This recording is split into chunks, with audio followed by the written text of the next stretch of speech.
When women come into our shelter, oftentimes they come with nothing because they've left home quickly or in the middle of the night. So sometimes they don't even have clothes with them. So our shelter provides everything that they might need, from clothing, shoes, personal hygiene items. Most women are seeking emergency assistance. They have no family, perhaps, or they just feel like coming to a domestic violence shelter is much safer for them and their children. We have a lot of success stories. We do a 3-month follow-up with our clients when they leave shelter. So we encourage them to stay in touch with us, and we've had some wonderful success stories. One that comes to mind recently was a young woman who was with her batterer since she was 13 years old. She had a mother that was mentally ill, and this older man had gone to her mother and asked if she could come and live with him, that he would make sure she got her education.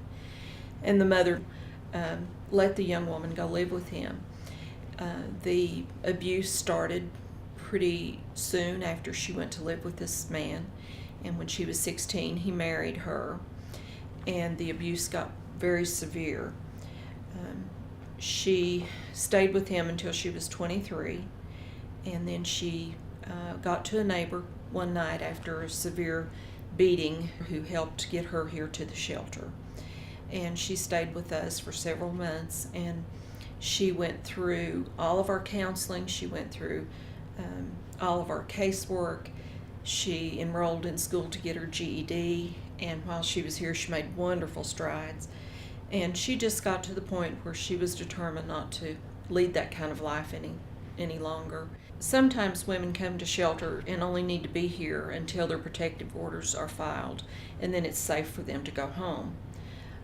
Sometimes women come to our shelter needing to relocate, so they might stay a week, and we help with their travel arrangements to get them.